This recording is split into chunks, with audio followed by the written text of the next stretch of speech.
All right, we're being joined by Tim Johnson. If you have a question for Tim, go ahead and raise your hand and you'll be called on. Just to kick things off, we've had 2 big knockout victories back to back, generated a lot of heat. Tell me what those victories have done for your confidence going into this rematch. I just think, the fighter I've developed into like the last couple of years or even this last year, the attrition rates just from moving over to, I've almost lived in Vegas for like 2 years now. So I think maybe finally I'm finally starting to see some results from the move over there to Extreme Couture, and with the type of practice partners I have in there every day. That probably gives me more confidence than my last 2 wins, the guys that I spar with every day. Great. Jay? Hey, Tim, welcome back. Just a quick one. First of all, you're looking a little trim. Maybe the camera loses 10 pounds in your case. Have you slimmed down a little for this? I'm coming in a little bit lighter than I normally do. Usually I kind of walk around 270, 274 on fight week and kind of just walk down about 5 pounds. I think I'm coming in about 262 right now. Hopefully in the next couple of years, I'm just going to keep trimming down a little bit. Hopefully my end goal is to be under 255 by the end of by next summer. Good stuff. Now, I want to ask you, first of all, you've been asking for this rematch for a little while. Were you surprised to finally get it, and especially in a card as historic as this? Yeah, I guess I kind of was. Just to reiterate, this isn't like some kind of vendetta against Cheick. I could handle losing, but not losing like the way I did. I think a lot of fighters would say that, as long as I go out there and put a product that I'm happy with, I can handle a loss. This fight isn't against Cheick Kongo. This fight's against myself more than anything. Given how that first fight went, it was over pretty quick. Is there anything you take away from it, or do you look at this as a fresh start entirely? I look at it as a fresh start entirely. I mean, there's one way I could look at it. What's the worst going to happen? The worst has already happened. You go out there and lose in under a minute. So, I mean, that's a fighter, every fighter's worst nightmare. So, you know, I think if it's going to be pretty easy bar set to do better than I did last time. The last one for me. I mean, this is the first MMA event in France, obviously a historic night. How cool is it to be part of that? Yeah, it's super, you know, very cool. And no matter what happens, I know I'll be always attached to some sort of history. All right, we'll go to Ben. Hey, Tim.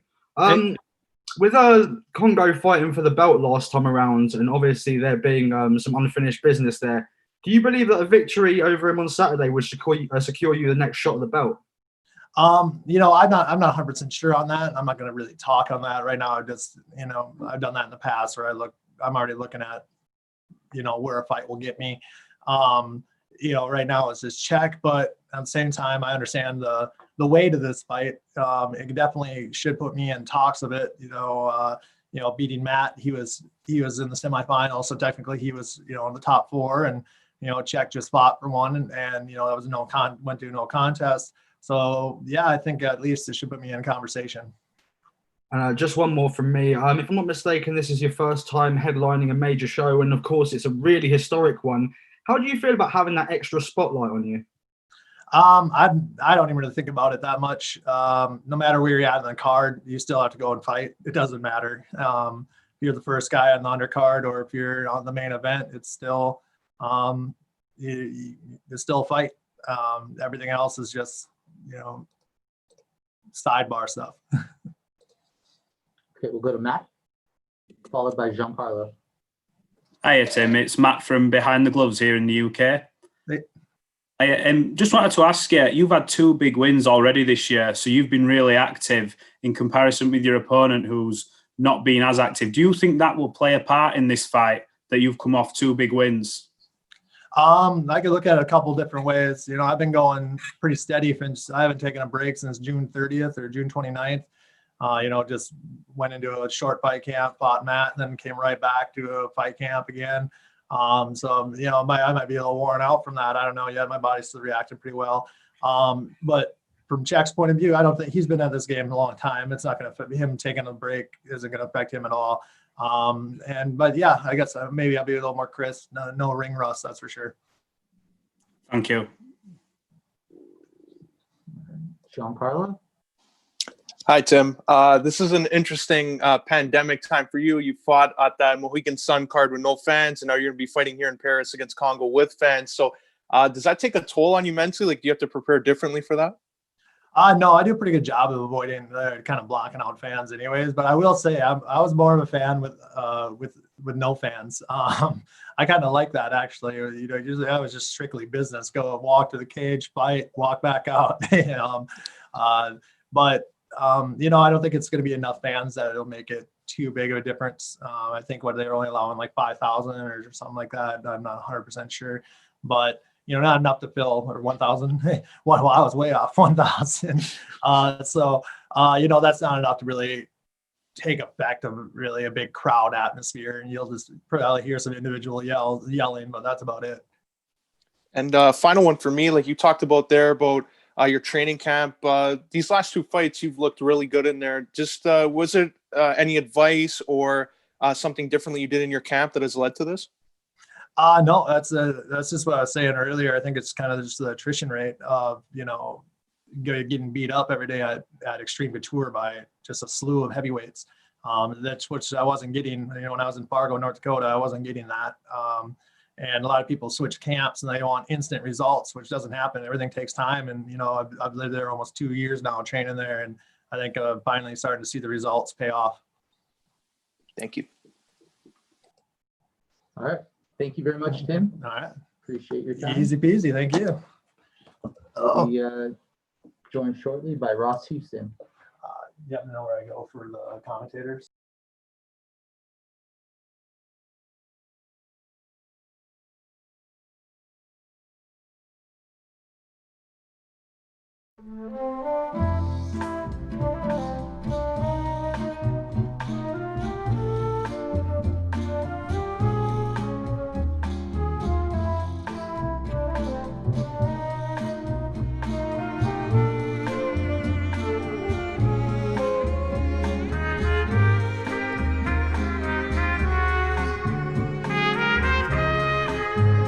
So as I said, we'll be joined shortly by Ross Houston.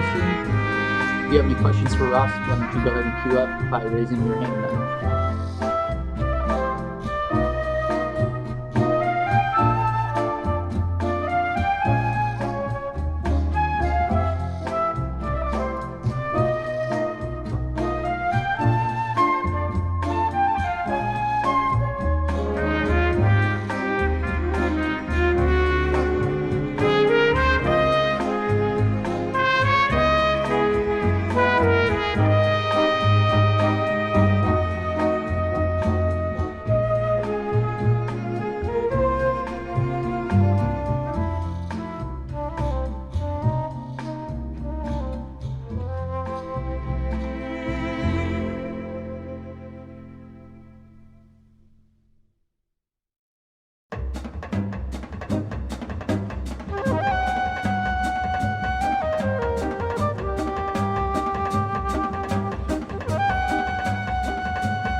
being joined by Ross Houston. If you have any questions for Ross, go ahead and raise your hand. We will start with Damon Martin. Damon? Hey, Ross. Thanks for being here today. Let me open before I talk about this fight. I think a lot of people remember your last fight, the bloodiest fight in mixed martial arts history, a little over a year ago. What did you take away from that battle and kind of the attention you received after such a crazy fight with Nicholas Dalby? I think I took away the fact I need to work on my defense a bit. I'm good dishing it out, but maybe I take a bit too much sometimes. So the layoff I've had since that fight, we worked a lot on my defensive skills, not getting hit as much, being a bit more evasive. But yeah, we got a good, it was kind of like, it was a weird one because it was kind of like bittersweet. Obviously, none of us got the win, but obviously it brought a lot of attention to both our names because of just the sheer amount of blood, to be honest. But it was a good experience, you know. It's, I think, you know, I've had fights where I finish people fast, and I've had fights where, you know, I show up and go to deep waters, and like, if shit hits the fan, then I'm ready to go. Coming out of that fight, you know, a lot of options for you, undefeated, you know, Cage Warriors champion, all those great things. What made you want to ultimately sign with Bellator? What was it about Bellator that you said, this is where I want to fight now? You know what? I'm always looking to fight the top guys, and I feel like the Bellator welterweight division in particular, it's got some of the top, very top welterweights on the whole planet. You know what I mean? And I know I can beat any one of them. So I thought, you know, this is the spot for me to show that I'm not only the best welterweight in Europe, I'm up there with the best welterweights on the planet as well. So after I beat MVP Saturday night, we'll move on to world title number 2. Going into this fight, you know, Michael Venom Page has obviously done a lot of great things, but the biggest discussion or debate about him is hype versus reality. Is he a great fighter who just beats everybody, or is he, you know, getting the lower level competition, he's picking them apart, and then when he fought Douglas Lima, he got knocked out? Where do you stand on the argument with MVP? Is it more hype or reality with him? You know what? I think I'd be stupid to say that he hasn't got the skills. He's obviously a very skilled fighter. He's got his kickboxing background. He's a multiple world champion in that. But I feel like I don't think he's fought someone quite as well-rounded as me, other than obviously Douglas Lima. Douglas Lima and the Paul Daly fight are the ones that stand out. And obviously the Lima fight went the way it went. Daly fight was quite close. And I just feel like I'm very well-rounded. And I just feel like, you know, he has got the skills, but I know I'm better. And Saturday night, I'm just going to use my full, well-rounded skill set as a mixed martial artist, a combat athlete, and as a fighter in particular to get the win. And last one for me, you know, signing with Bellator, you could have fought a lot of people. As you mentioned, there's a pretty deep welterweight division in Bellator, but getting a guy like MVP who has so much hype and attention behind him, how big would a win here, you know, kind of set the stage? I mean, do you feel like a win here right away could put you in title contention?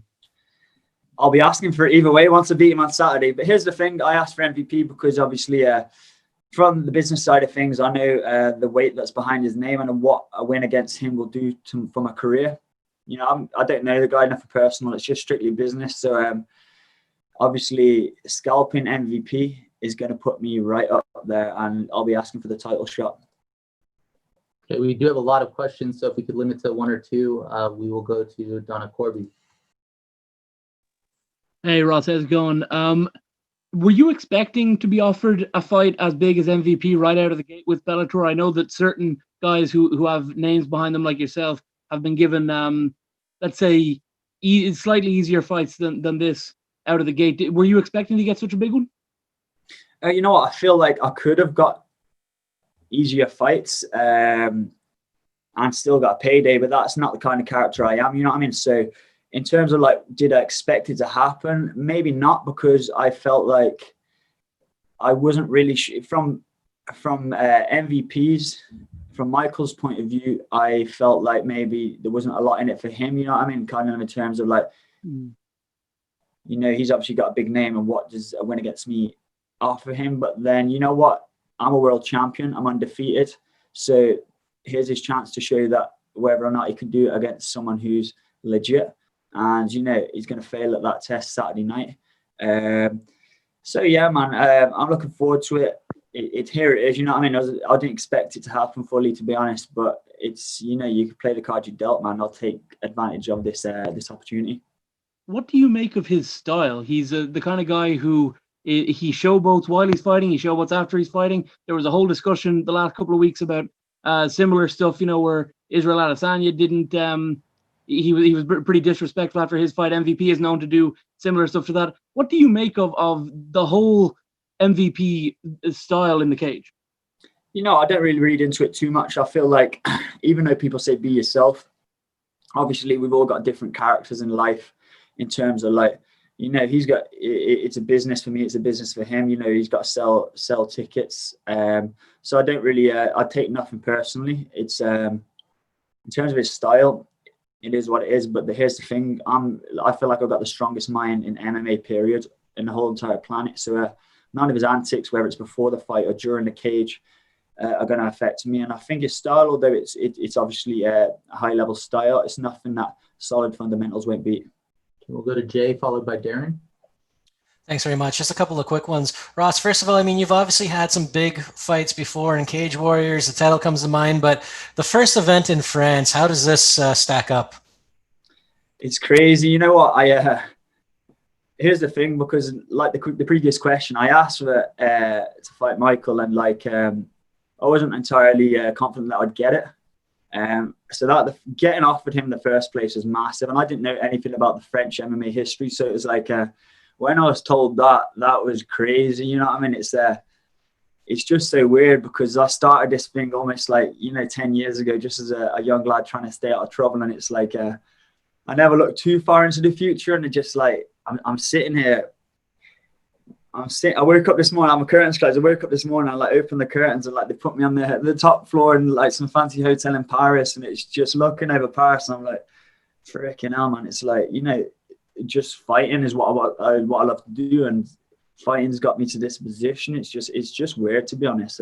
It's not really fully sunk in, but it's going to, obviously, once it's all said and done in many years to come, once I'm done fighting, it's just going to be a class, lifelong memory, and especially the whole like the BBC deal that's came out today. So it's like a hat trick. You know, beat MVP on Saturday night. It's going to be my first win on Bellator. It's going to be the first ever major event in France, which I'm headlining. That's the first show on BBC. It's just class. And it's my only other question. You know, we've been through the pandemic. A lot of fighters have gone through it. This is your first fight. I mean, what's training camp looked like for you with all the restrictions and everything? Training camp's been fine, to be honest. Outside of the fighting, I've got my own martial arts MMA club as well. So obviously during the pandemic and the lockdown, gyms weren't allowed to be open. So if anything, it's just mean I've had like, even though I love my gym and my coaching and all that, it's just been one less responsibility. I've pretty much only had to focus on myself throughout pretty much this whole year. So it's gave me time to you know, concentrate on my conditioning with my coach Ian Finley, concentrate on my skill side of things a lot with Cam Chang and Ross Circuit. Man, it's just you know, it's been I feel a bit in a really, really selfish way for my personal fighting career. It's been beneficial. Darren? Thank you very much for your time here, Ross. Looking forward to everything that's coming up for you. When you're having a big fight like the one that you have with Bellator coming up, how is your training regimen different than it is during, say, an off week or an off season? Do you mean in terms of like this week in particular, or in general? Yeah, in general, nutritionally and fitness speaking, how does it compare? You know what? It's over the last. I've improved each fight in terms of not only like the level of opposition I'm fighting, but in terms of like the way I approach training. Like I mentioned earlier, I've been working with a conditioning coach, a new conditioning coach for the past 12 months after the Derby fight, Ian Finley. So I feel like you know, that's been a big change for the better, and like I've just taken things a lot more. Even though I've been taking things seriously, I'm training smarter rather than just training to, you know, run myself empty every day. I'm kind of training smarter, thinking about, all right, I've got to this level through some fights just because I know I'm a natural fighter. You know what I mean? That's either with you or it's not. And luckily, that's in my family's blood. But I feel like in terms of that and like the way me and my coaches have approached the training is changed a lot, to be honest. And it's just things for the better. I've brought on a new nutritionist for the first time for this camp as well. I've never done that in Jacob Nutrition, and it's like I'm a very big welterweight, and he's just going to make sure I go into the cage massive anyway, so he's gonna make a big difference with this fight. Santiago? Hi Ross, greetings from Amsterdam. 2 short questions for me. Are you happy that this fight is playing out at a catchweight? Yeah, real happy. Here's the thing. Obviously, we signed for 170, which I was happy about. And then he wanted 175 for whatever reason. And in my head, I'm like, all right, that suits me because I'm really big for the weight anyway. But obviously, we didn't let him have it too easy. So I had to go a bit of back and forth between Bellator and him in terms of the deals. But here we are at 175. It suits me down to a T. And, it just means like it's just going to make up for a better fight. It's going to show who's the better fighter on fight night because we've got that little bit less of a stress on our body making weight. And we're both going there comfortable, have a good fight, and may the best man win.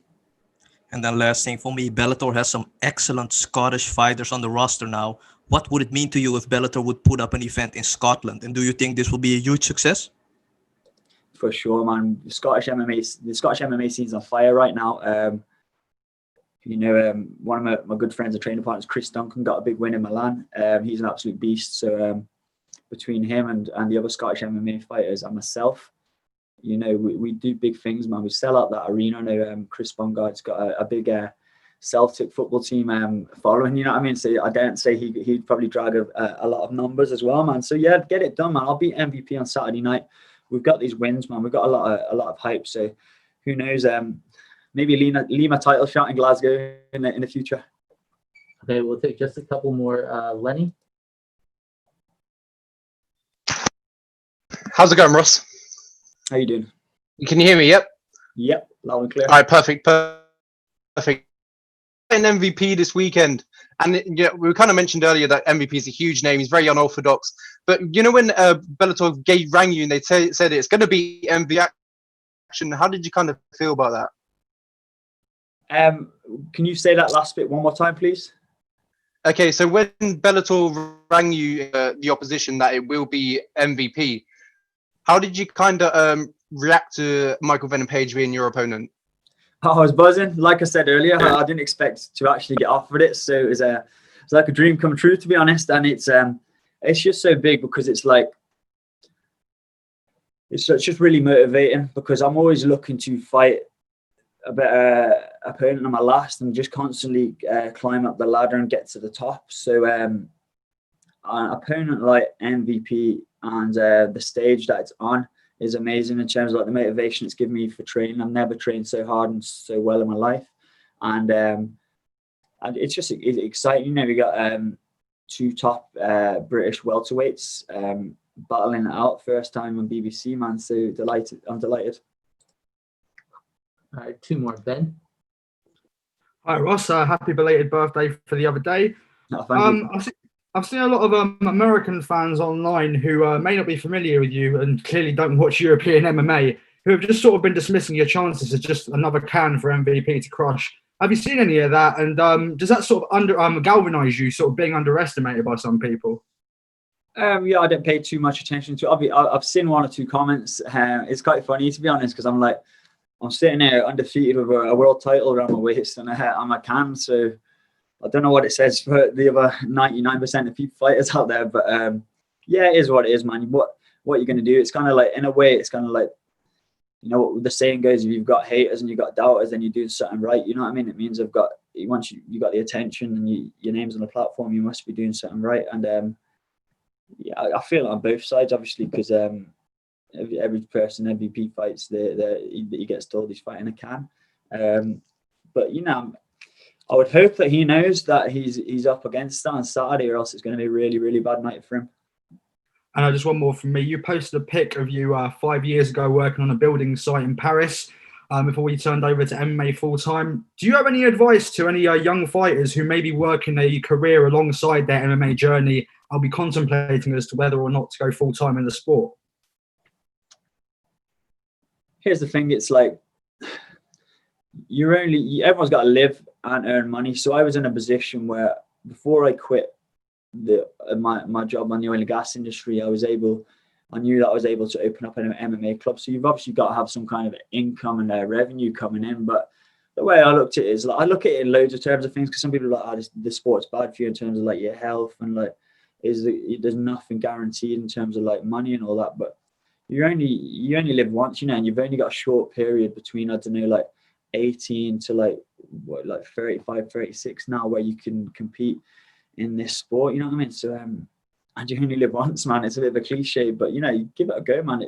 If that's really what you want to do, then give it a go. But you got to be realistic with yourself. If you're kind of like, you've given up something, then to chase that full time and give it your all. Don't just go half-assed with it. You got to give it your all. Kind of like, you hear about a lot of people saying, blah blah blah, could have made it if it wasn't for this and that, like staying away from the distractions. But that's the hard bit. I think anyone can make it, but the hard bit is staying away from the distractions. Staying on the road, and that. As long as you turn up, you're consistent, and you're training smart, man. You can do it. Cheers, Ross. All right. Thank you very much, Ross. Appreciate it, and good luck. Thank you.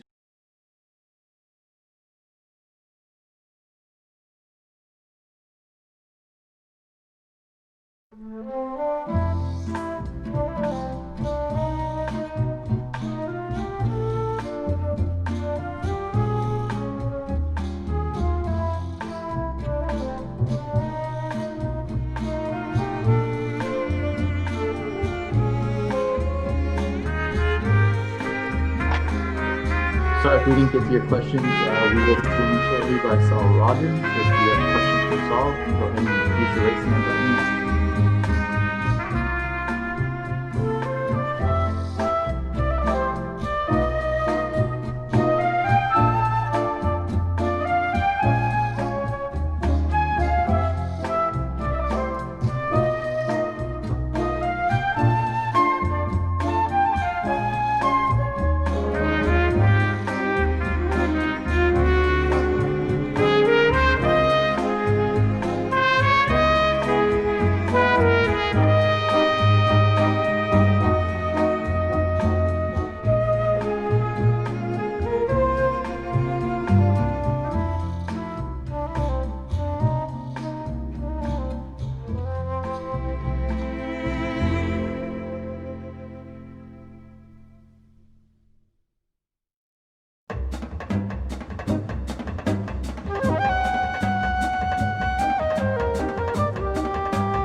Rogers. If you have a question, go ahead and use the raise hand button. We will get started with Ben out. Hi, so it's been a fight week unlike any other you've obviously experienced due to COVID and all that. How do you feel? How's your experience been living in the bubble? Do you know what? It's different, to say the least, but I can't complain for all the kind of new regulations and all that stuff in place. I've got to be grateful. There's a lot of guys on the sideline, and I'm here when I get to fight. Do you know what I'm saying? So can't complain too much, but it's different. I'll tell you that. And have you fought in some big stages throughout your storied career? But obviously, this is a historic event due to it being the first major MMA show in France. How do you feel about being part of history? Do you know what? It's massive. I've got a lot of French friends, you know, and when I've been doing stuff in the past, it was illegal for them to even, I'm sure it was illegal for them to even train MMA. So fast forward a few years and, you know, they've got a show on of this caliber in this stadium. I'm proud of how far I've come and that I've been selected to be a part of something like this. And I'll forever be down as in this kind of part of history. So yeah, I'm proud, man. And last but not least, you're taking on RB Mezadov on Saturday, who's making his Bellator debut, and he's not exactly one of the more well-known names amongst the fan base. So what do you know about your opponent? you know what? To me, he looks like a good boxer. But in this game, at this level, everyone can do everything, you know, box, strike, wrestle, all that other kind of stuff. But that's all I know about him. But for me, I'm coming back in this one with a bang, you know what I'm saying? So everything he does, I feel like I can do 10 times better. And it doesn't matter what he brings on the night because I'm coming to destroy. Mark my words. Thanks a lot, Saul. All right, next we'll go to Luis, followed by Nat. Hi. You return in Bellator big event in French. How do you feel about it? I feel good. I mean, this is a massive event, but these are the events that I should be a part of. You know, I consider myself one of the best guys in the UK, one of the best fighters in the world. Just give me the time to kind of prove that. So even though it's a historic event and it's an event of this magnitude, I feel at home and I feel like this is where I should be anyway. You are one-on-one in Bellator. Do you have any plans for your future for this fight? Yeah, I mean, I didn't fight the way I wanted to fight last fight, and it was still close against one of the top seeds in Bellator. So I feel like a couple statement fights, a couple good finishes, and that will put me straight back up there in title contention. And mark my words, I'll have that belt wrapped around my waist soon. 2021. Take out 2 or 3 guys, and that's it. I'm going for that belt. Thank you, and good luck in your fight. Thank you. All right, we'll go to Nat, followed by Rick. Hey, Saul. You and your opponent both have identical records, 13 wins, 3 defeats. Are you confident that you can bounce back from the last defeat and get the win over Arbit? And if so, how does this fight play out for you?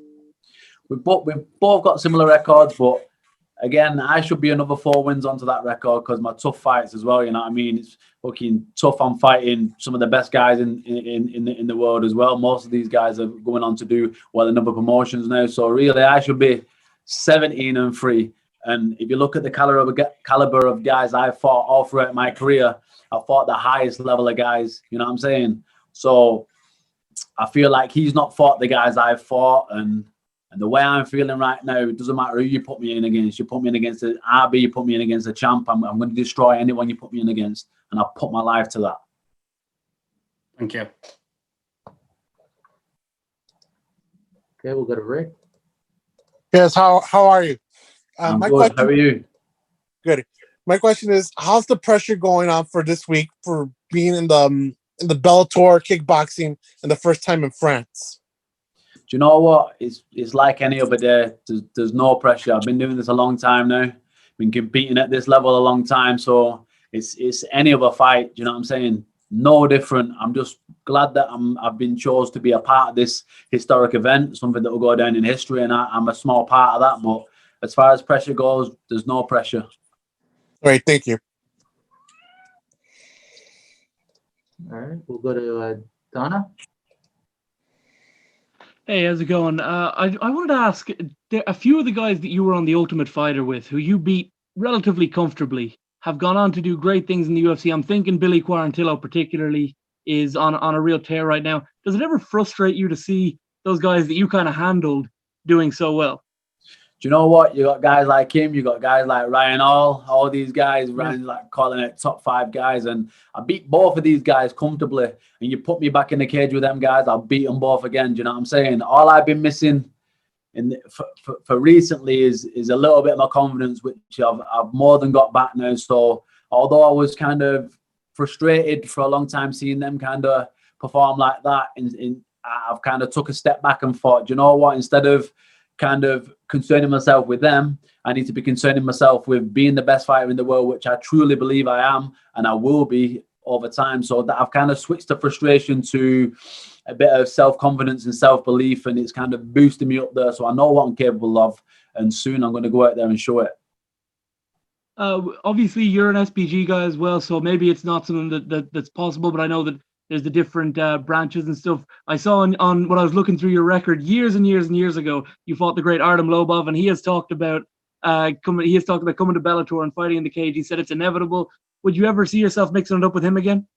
Yeah, do you know what? If he comes over and the fight makes sense, then it's going to have to happen. There'll be a lot of guys who want to kind of see that fight. So Yeah, 100%. Thank you very much. All right. Thank you, Saul. Appreciate your time. Thank you very much.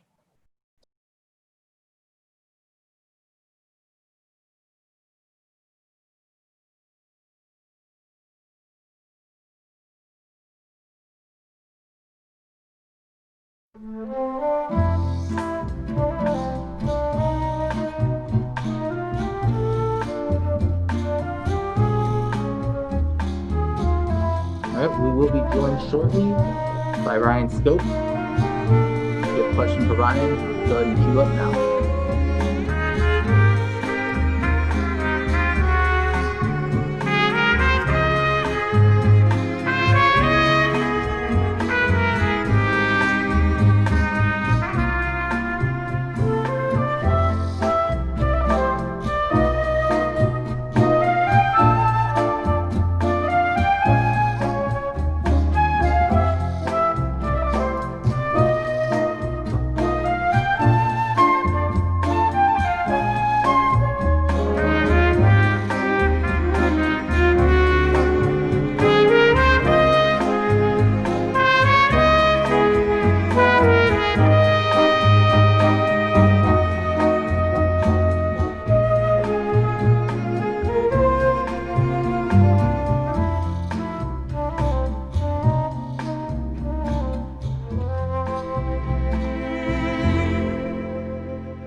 We are switching things up here, and we will go to Michael Page instead of Ryan Spill, and he will be joining us in just a second.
All right, we're now being joined by Michael Page, MVP. We'll get the question started with Jay Anderson. Your line is live. MVP, welcome back. I wanted to ask, first of all, I've asked a couple of fighters this. What is it like getting to take part in a bit of history Saturday with the first MMA card in France? Yeah, it's great. Obviously, it just makes it that much more of an occasion. Coming back after all this COVID-19 madness that's still ongoing right now. Having the sports back is a great thing. So that's already feels like a bit of an occasion. And then to add it being just a historic event, just because it's the first time France has actually opened the doors to MMA, just gets me that much more excited. So yeah, I'm happy. Does the fans being back play a role as well? I know there's not going to be a full house or anything because of the restrictions, but it's one of the rare occasions recently where we're going to see fans in the building. Yeah, no, again, I think it's a shame that it had dropped down to, I believe it's like 1,000 people now. I'm not entirely sure on that. But it's a shame that it couldn't, because it is such a historical event that's about to take place. It's a shame that we couldn't get a full house in there. It would have been great, but it's definitely a reason to come back to France and put on a show later on when everything's kind of back to normal. Now you've got Ross Houston here, undefeated Cage Warriors champion. He is a tough test, and then if you hear some of the commentary online or from certain areas of the fan base, they label him as a can or just a guy that you're going to crush. Does that frustrate you? Because it really does take away from, what you have to do this weekend, and he is a quality opponent. Yeah, you know what? It's a bit of an unfortunate side effect to my style. And I've said this from a long time ago, because if I beat all the exact same people that I've beaten so far, but in a very different, more generic style, where it's a bit more of a back and forward, I get hit a couple of times and, I get rocked and I come back, and people would just label me, oh yeah, this guy's a great fighter, he's tough. And I wouldn't have that kind of, oh, he's fighting cans appeal. But because of my style, I make really good opponents look very mediocre. Which is great entertainment wise. It's great for me as a fighter because I'm able to keep really safe and still be devastating. But that's like I said, there's a side effect to that where people just don't believe in the opponents that I have unless they're really high level named opponents. I'm talking from my first ever MMA fight. People were trying to match me up against Anderson Silva and GSP and people like that immediately, and I've barely done 6 months of jiu-jitsu. So that just shows you, like I said, the effect of my style. Donut? Michael, I have 3 quick ones if you don't mind. The first one is, where does Ross Houston rank? Obviously he's the toughest opponent you've faced since the Douglas Lima fight, but where does he rank in your overall career of of tough fights for you? I mean, he's obviously not Douglas Lima, but is he in the Paul Daly range? Again, I couldn't tell you until I know a lot of people have asked these kind of questions before, and before I've actually stepped in a cage with somebody. I might go in there and it'd be one of the toughest fights I've ever had. I might go in there and it'd just be typical day in the park with MVP. So I'll tell you as soon as I finish. You can ask that question again. Obviously, people like the last question said, people call you a can crusher. I mean, there are certain people who maybe you've made look like cans. You know, Richard Kiley's no can, but he's, you know, you made it look that way. He definitely is a can. But you know, do you think now with the COVID regulations, with the fact that you're not going to be performing in front of crowds? I know that what you did towards the end of last year, you did 3 different markets in 3 months. You did Dublin, you did Japan, you did London. Do you think now, without that appeal being there, you're only going to be asking for the top guys from here on in? Yeah, no, to be fair, I if it wasn't, I don't even believe I'd be matched up with Ross Houston if it wasn't for the situation that I'm actually in at the moment. I'm unable to get to the States. A lot of the American fighters are unable to come over here. So, which is why we have to find, credible opponents in Europe. And he definitely is a credible opponent. Like, again, he's achieved something I haven't achieved in a world title within MMA. So, I have to give him his dues, and he's also undefeated. I got to change that, but it's a hard thing to change when somebody's just used to winning all the time. So yeah, it's a tough fight, and I just look forward to the challenge. Michael, we're going to get Ryan Scope on again, and I know that his fight was a big deal. Your fight was also a big deal the last time you were here in Ireland. Could you? We're just past the year anniversary of that incredible night at the Free Arena.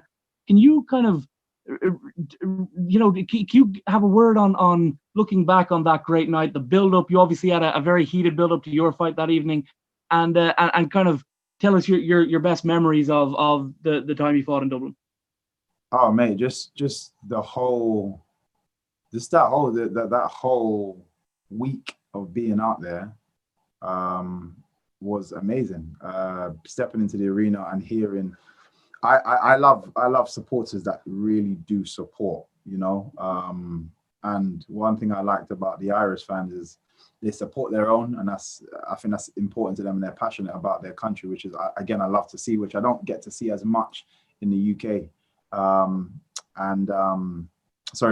London, and see just people don't get behind each other like that in the same way, and just hearing that noise, but at the same time they are also martial arts fans as well, so they appreciate a good fight, they appreciate talent, and the comments that I got, so I was out speaking to fans before and afterwards, and it was just great. They truly do love watching the sport, and it's nice for the effort that we put in to kind of receive genuine praise afterwards. So it's great. It was an epic time there. We'll go to Ben, followed by Andrew. Hi, Mike. I'm going to merge my 2 questions into one. So you're on a 3-fight winning streak following your title shot against Douglas Lima, and I assume after making it 4, you're going to be gunning for that rematch there. But obviously Lima's moving up to challenge for that middleweight belt. Would you be willing to take another fight in the interim, depending on how his situation plays out? And also, how do you actually see Lima versus Musasi going down? Yeah, so that fight is the fight that I want. I'm more interested in that fight than anything else. If Lima was to decide to stay in middleweight, then I'm going to meet him in middleweight. If he was to move up to light heavyweight, then I'll meet him there. Either way, I want that fight. And with regards to his fight, up and coming fight, again, everyone knows that I have massive respect for Lima. Even bigger respect, I think, for Musasi, because I just think he's one of the greatest in our sport. That's just kind of massively underrated, or should be, a lot more highly praised. I actually went to spar him in preparation for Douglas Lima, and the reason is I actually think he's a bigger version of Douglas Lima. And the only main difference there is I think his jiu-jitsu is way superior. We've seen that in how he dealt with Rory McDonald, and I think that's going to be the real difference maker in this fight. If it goes to the ground, Douglas Lima will drown, in my opinion. But I think it's a great fight to make. It was a great fight, a great idea. Very ambitious of Douglas Lima. The fact that they've actually sparred already, and he actually says it didn't go his way, is even more ambitious for him to want to step in and do that in public. So again, like he's an amazing athlete, got a great mindset, and I'm just going to be a fan on the side, just waiting to see the result. But either way, I want him afterwards. Andrew? Hello, mate. Yeah, kind of carrying on from that. As a competitor, it was kind of business as usual for you. You got 3 wins on the bounce after losing to Lima. So how important is it just to get that O back, to get back the person who defeated you before? How significant is that for you to get Lima? You know what? It's very significant, but not because I lost, not just because I lost the fight. Now, if it was a close back and forth and I lost, or I got completely dominated and I just lost that fight, I probably wouldn't be that eager to get back. I know to myself that there's a lot of work that I need to do to kind of get back to that level. What is more frustrating and why I want to get that back is because I felt like I was in control of that fight. I felt like I almost gave that fight to him, being over eager, being a bit too overconfident in a small moment, and forgetting that at that level, those small mistakes are devastating mistakes, are massively detrimental, as everybody saw. And I think that's what's more frustrating. I had him rocked. And I actually said that, I can't remember what interview or who I was talking to, but I said it's going to end in the second round. Either he's going to be on the floor or I'm going to be on the floor. That's exactly how I said it. And that's exactly how it went down. I just feel like it should have been the other way around, or it was on its way to heading in that direction. And I made a few stupid mistakes that just should never happen. And that's the reason why I'm chasing it, because I feel like I know what should have happened.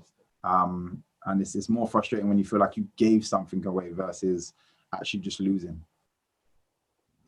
Does this feel like a special night for British MMA? Of course, the first one in Paris, France, but the BBC thing feels massive, and you got one of the biggest stars in British MMA and a guy who's much beloved back on the British scene as well. So does it feel like a piece of history for British MMA? Yeah, 100%. I think Bellator have been amazing with regards to getting out to the European audience.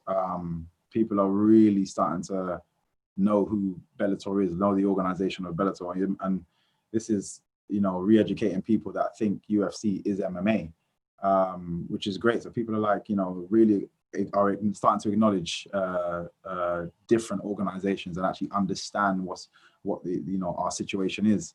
And having BBC on board is just that's going to make it. We're going to go out to way more people, and how I feel about that. The more eyes that's on me, the more I want to act out, shall I say, but in a very entertaining way. So I'm definitely looking forward to this night. It's definitely going to be history for the UK and for France. All right, we'll go to Lenny. Take 2 more questions. How's it going, MVP? Good. How's it going? Yeah, so what's it been like leading up to the fight in the COVID situation? How's it been like in training? Has that kind of affected you in any way? Fortunately, London Shoot Fighters, we were classed as an elitist gym very early on, which meant anybody that is a professional fighter was able to continue training. We had a load of different things that we had to adhere to, COVID, practices, shall I say, that we had to adhere to. But either way, that definitely kept me sane. I wasn't cooped up in my house like a lot of other people. So I was fortunate to be able to travel to training, and the roads were empty. So it was nice. Get to train every day and still kind of keep that momentum going. And like I said, just keep it. It definitely helps with the mental aspect of things during that time. So, and what also was a great thing is where there's a lot of other gyms that with professional fighters that didn't have gyms accessible to them, they were now coming to our gym. So we ended up with so many new bodies at our gym, working with so many new bodies.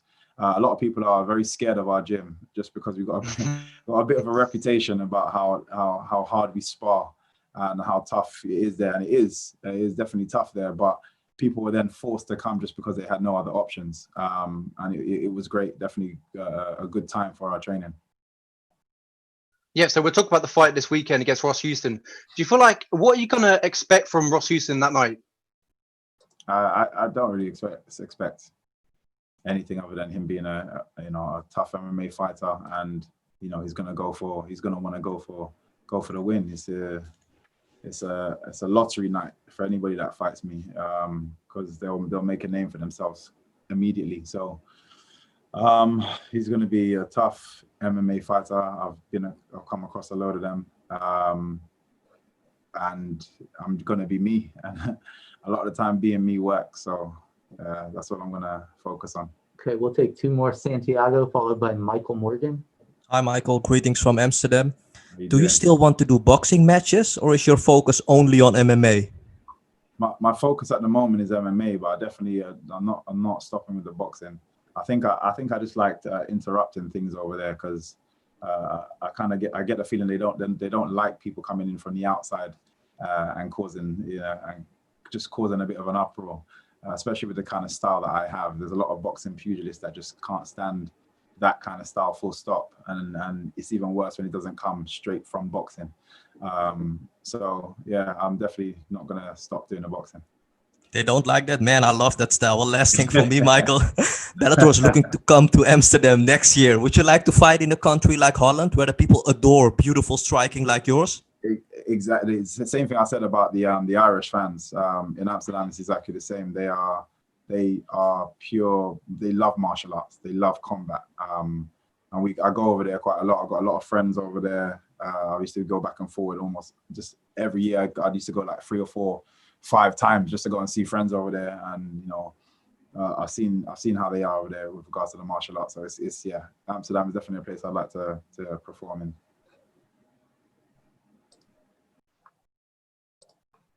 All right, Michael. Michael, in previous videos and interviews we've conducted with you, you've given us some highlights and, viral moments, one of which you predicted very precisely how the Cyborg fight would go down to a T. I mean, how does this fight actually go down to a T? I'm going to be very honest. I haven't watched Ross Houston yet in terms of any of his fights. I will do over the next couple of days. I'll have a little watch, but I haven't watched him enough to kind of answer that question in the way I want. But for now, I'm more focused on how good I'm feeling, how good I have been feeling in the gym, and some of the stuff that I've been pulling out in the gym is insane. So if I pull out even a 5% of that, it's going to be a rough night for Houston. So I'm just focusing on making sure I can deliver exactly that. There's a couple of special moves I would like to land. Here we go. He's quite a tight ship. He seems very composed, but I tend to break that down quite well and bring that emotion out in people. So I'm sure I'll do the same. Just a couple more from me. The prevalence of Black Lives Matter at the moment is obviously doing a worldwide trip. And I noticed that you were actually present at least one of the marches. A lot of people are, I suppose, divided on Black Lives Matter now because of, I suppose the bad press that they're getting in terms of things which are slowly being uncovered. Where are you today as we stand on Black Lives Matter? I'm doing a lot of work with the Taking the Initiative Party, which is a party full of different company owners within the Black community, within the Muslim community, getting together. So I'm doing a lot of work in the background just to try and help these things. So sometimes it can, when you're trying to push for something and you're so passionate about it, can come across a bit harsh, or it can come across, people can receive it in the wrong way. And I think that is what is happening in a lot of different ways. It's hard when a lot of people are getting their information from just social media, and so it's not really the full picture. So we're doing a lot of work with different prominent figures in the Black community to try and rectify things while we've got everyone's attention at the moment. So that's my stance on that for now. But you will slowly see more things with regards to what I've been doing come out slowly. Incredible. Final one from me. Our old friend Paul Daly was talking recently to me about seeing you in his future. I mean, you're talking quite a lot about, getting back obviously into title contention, but is Paul Daly in your future, or is that something which, you've done, dusted, and you won the fight fairly, and you don't want to revisit? What's your take? No, he's a person. He's got a face that you always just want to punch. So I'd definitely be happy to jump back in the cage with him. But it seems more, it's more just the emotional side of me talking. I don't think it benefits me in any way doing it. But maybe we can organize something and say, if he says he's retiring, maybe we can organize something in the future, in the far future, that we can just line our own pockets and just do something, just me, and organize our own event. But yeah, for now, it's not something that I care too much about. Like I said, the main person I'm focusing on is the Douglas Lima fight. All right, that wraps it up. Thank you very much, Michael, and thank you, guys. We will be joined shortly by Ryan Scope.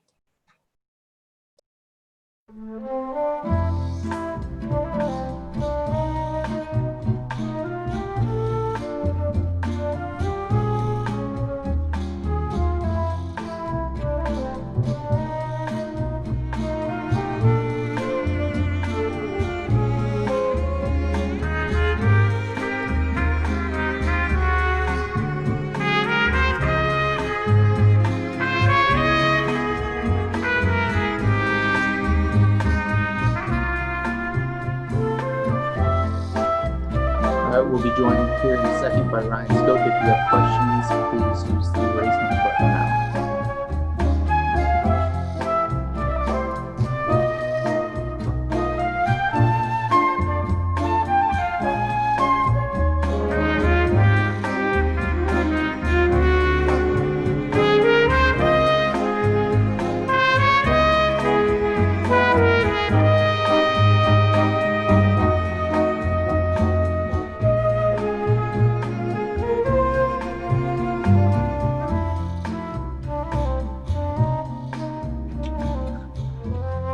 Okay, we're now being joined by Ryan Scope.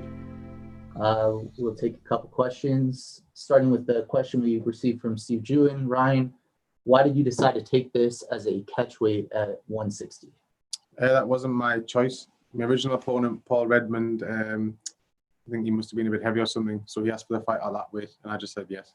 I needed a fight. Now the opponent's changed, the weight just stayed the same, so it's whatever. I'm happy with the extra 3 kilograms. And the follow-up is, what does it mean to you personally to be a part of a first ever MMA card in France? Yeah, it's huge. It's like obviously what's the word I'm looking for? Mine's went blank. It's like it's a historical event, isn't it? Yeah. So I'm looking forward to doing the first show in France. All right, we'll go to Jake Smith. Hi,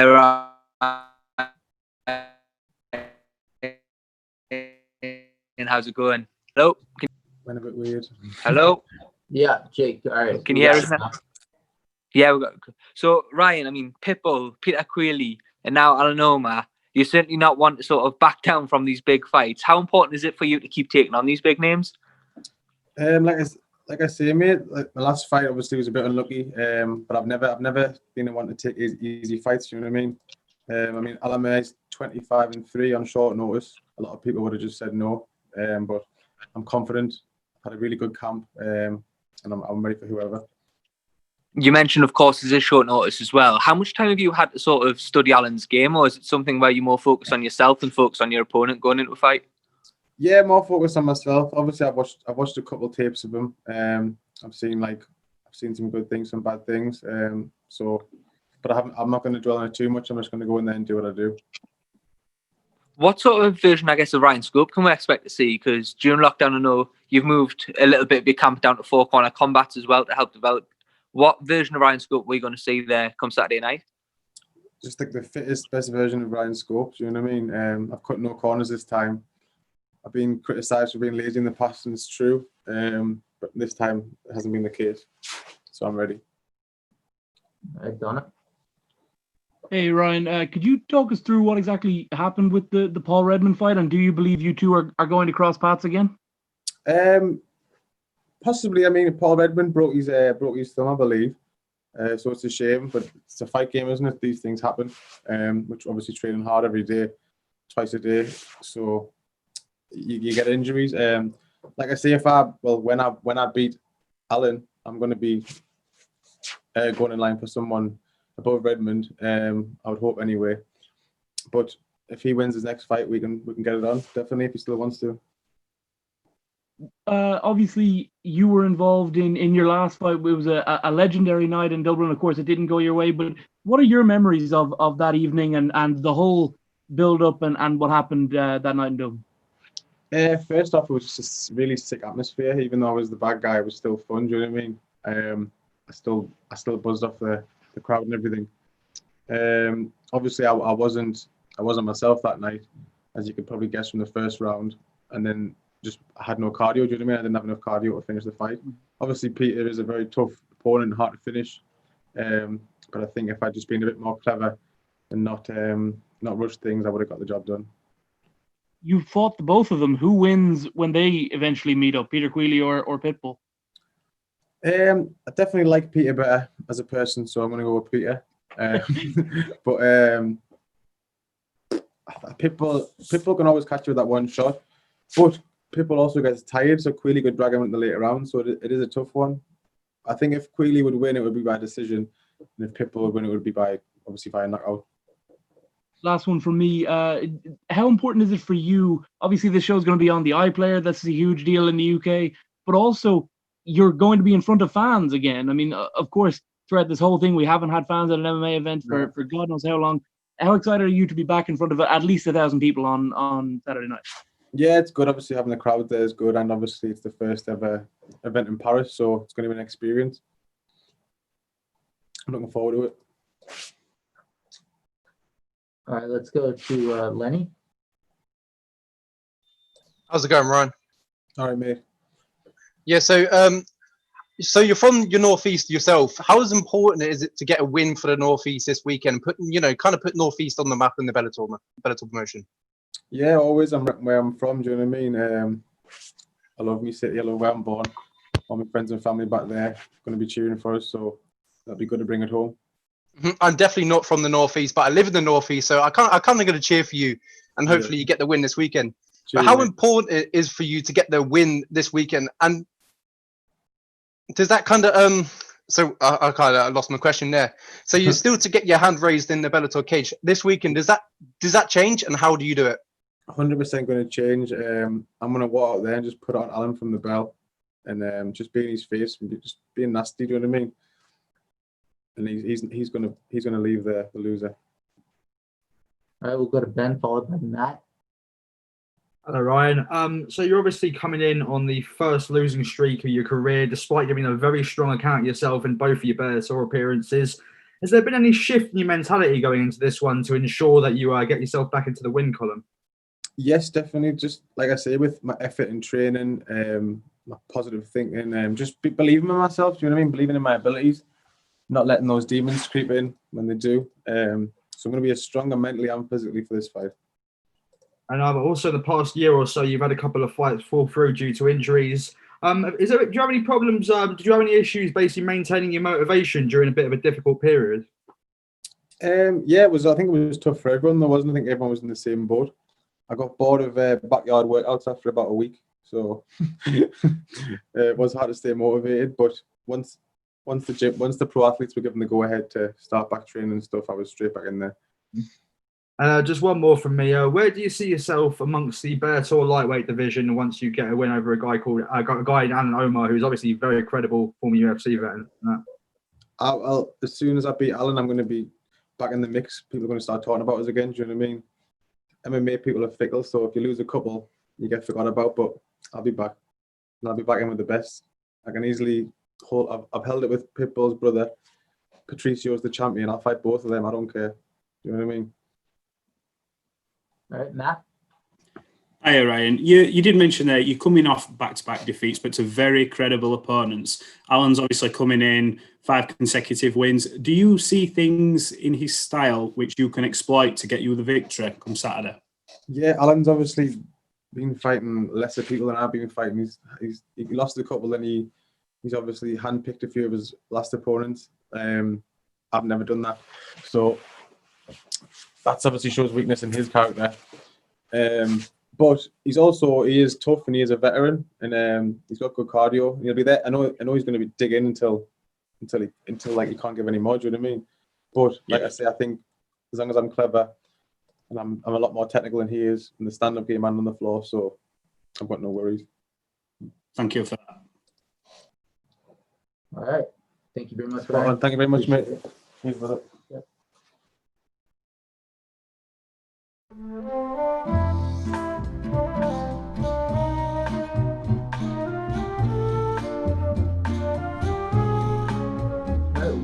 We will be joined here momentarily by Matt Burnell.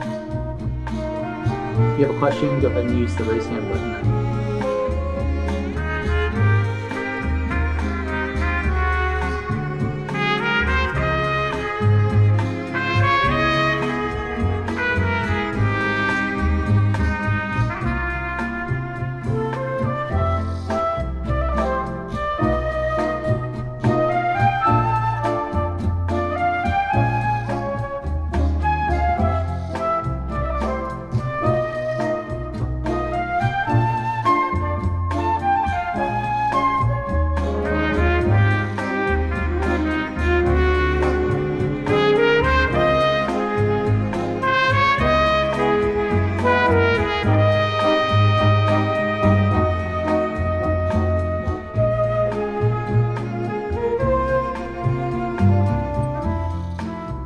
Okay, we're now being joined by Matt Burnell.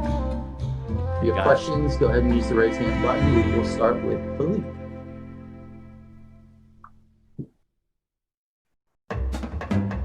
Philippe, your line is live.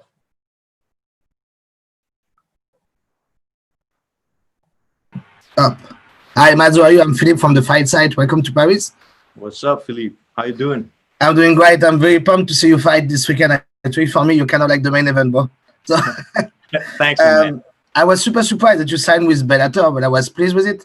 Can you talk how it came? Did you think you will sign to another big promotion that early after your Cage Warrior experience?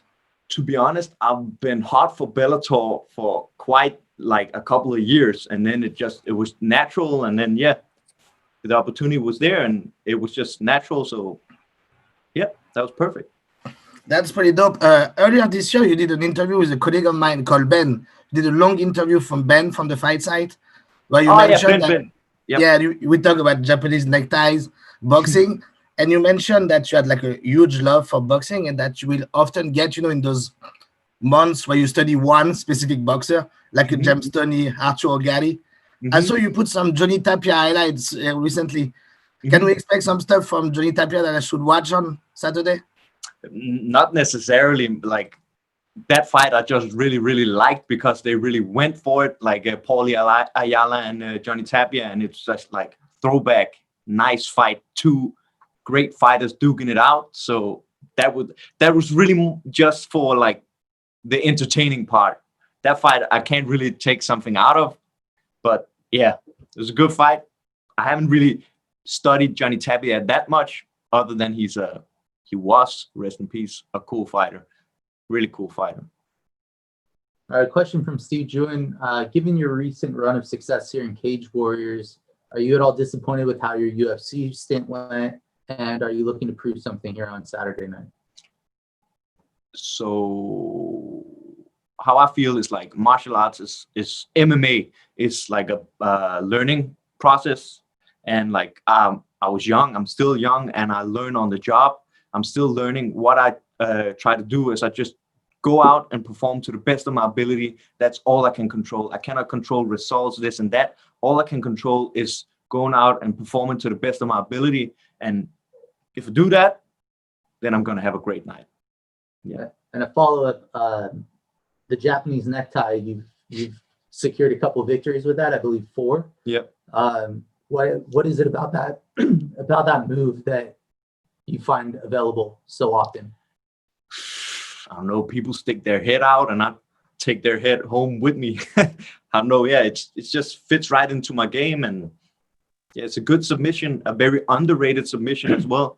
I think a lot of people, if they actually trained or somebody showed them how to do the Japanese necktie, they would find it super easy to implement in their game. Yeah. Okay, we'll go back to the questions from the callers here. Donna? Hey, Mads. Can you talk me through what it was that made you sign with Bellator when you did? Of course, it came during pandemic times, and I'm sure there were a lot of things up in the air for you. But talk me through the decision to sign with Bellator. Like I said, I've been hot for Bellator for like a lot of years. I think it's a super cool promotion, and like the production and the fighters. And it's not even something I say because I'm signed with Bellator, but I always had my eyes on like Douglas Lima and like the Pitbull brothers, Michael Chandler, all those guys. And I was like, yeah, man, it feels like the right thing, and it's natural. So it just feels like the right move to do. And here I am. The COVID situation has, of course, slowed down everything in MMA, but particularly the Bellator featherweight division is now even more in limbo. There's even longer to wait for the big fights. Of course, the champion is locked up for theoretically 3 fights now. If he beats Pedro Carvalho, he's got another potential 2. What exactly is your goal right now for what you plan on accomplishing in the promotion? My goal right now is on Saturday, the 10th of October. I just take one fight at a time, go out and perform, and keep performing. When I keep performing, it's logic where I'm going to end up. But right now, I just have one fight at a time, go in there, perform, and that's it. Perhaps it's not a fair question because the situations are so different now. Obviously, during this period of time with COVID, the way that things are operating are different. But what are the big differences that you've noticed between being involved with the UFC and now your first fight week involved with Bellator? Like it's super professional. Like it's super professional, both promotions. So yeah, people are nice here. Like in general, people are nice, but it's like 2 super professional promotions where everything is lined up and ready, and you show up on time. And yeah, I don't know what to say, to be honest. Thank you. Okay, let's go to Jay. Jay. Thanks very much. And Mads, first of all, I just want you to talk to us about this matchup a little, because I know Darko's not the best known guy, but he is coming off a couple of wins here. Mm-hmm. Where do you see him as posing a threat? I think he's pretty good everywhere, to be honest. He's a solid mixed martial artist. Yeah, he's a good fighter, pretty good standing, pretty good on the ground. But yeah, I just go in there and do me, and it should be all good. And I know a lot of people have been asking you about coming to Bellator and some of the reasoning behind it. How important has the inroads that Bellator has made in Europe been in your decision? Because they've really invested heavily in the European scene, with the European series, going to Paris for the first time, and obviously now today the BBC deal. Like, I think, to be honest, it's a very good match. Like, Bellator is going big in Europe, and I'm a pretty big name in Europe, so it's a great match. And yeah, hope that answers your question. It does, man. Best of luck this weekend. Thank you. All right, we'll go to Ben Allen, followed by Lenny March. Yep. Ads, how you doing, mate? Hey, how you doing? Yeah, I'm good. I'm good. So last time we saw you in the cage, you put an incredible performance over Steve Aimable, showed off some incredibly crisp boxing for a guy who's sort of been known for his Japanese neckties. Yes. So are you starting to fall in love with your hands, or has that always been part of your game that you've just never really got the chance to show off in the actual cage? It has always been a part of my game. It's just a lot of times I've been able to take people down pretty easily and submit them. And why go in there and make a brawl when you can go home early and have a nice day with your family? And just one more from me. Obviously, you've been launched into the Bellator featherweight division, which has some great names into it. I know a lot of guys are tied up in the Grand Prix at the moment, but what sort of guys in the division excite you as potential matchups for down the line?